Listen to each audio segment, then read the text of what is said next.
И снова здравствуйте, мои уважаемые зрители. На дворе у нас заканчивается 25 марта, и сегодня традиционная вечерняя сводка с фронтов, а также одна очень важная новость, не с самого фронта, но в целом одна относится именно к фронту. Итак, начнем с первой важной новости, а именно бои за Изюм.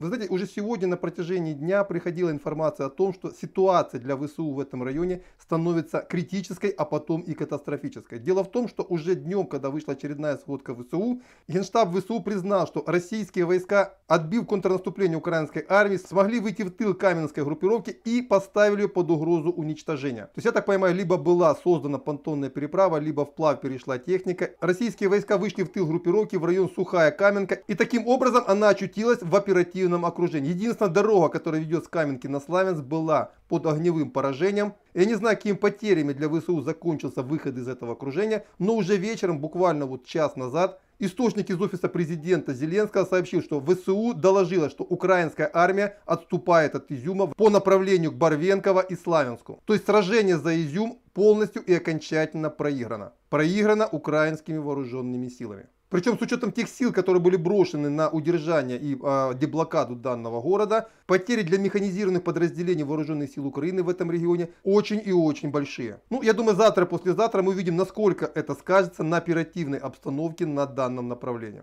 Вторая новость, я считаю, не менее значимая, а может даже в какой-то степени и более, если считать по долгосрочной перспективе. Дело в том, что вчера или позавчера было принято решение о том, что на освобожденных в Украине территориях будет вводиться военно-гражданская администрация, и сегодня первая такая администрация появилась в городе Семеновка Черниговской области. Причем самая, изюминка большая этого процесса состояла в том, что вот позавчера, либо вчера там тоже привозили российские войска туда гуманитарную помощь, и здесь местные националисты заставили людей не брать эту помощь. Тех людей, которые взяли эту помощь, записали в предатели, а полученную ими гуманитарную помощь демонстративно сожгли. Это было тогда, когда в городе была украинская администрация. Сегодня в город зашла российская администрация, появилась российская комендатура. И когда люди поняли, что эта власть теперь уже либо надолго, либо навсегда, и националистов уже в городе бояться нечего, машина гуманитарной помощи, которая приехала в город, была мгновенно разметена местными жителями. Вот такой вот эффект получили мы буквально в первый же день, когда военно-гражданские администрации начали вводиться на Черниговщине.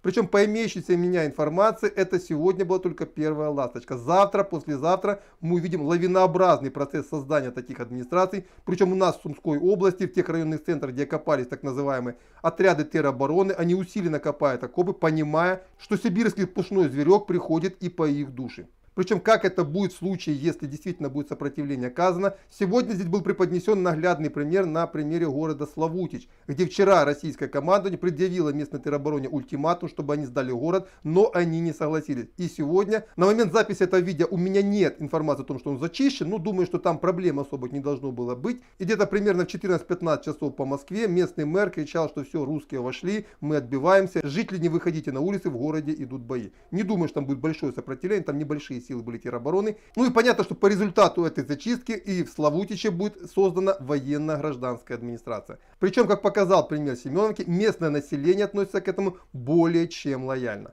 Вот это примерно две главные новости, которые я хотел сказать сегодня в вечернем обзоре. Следующий выпуск будет завтра. Традиционно первая тема будет посвящена более глобальным проблемам. А в обед я планирую следующий выпуск по ситуации на фронтах. Все, на этом пока все. До свидания и до завтра.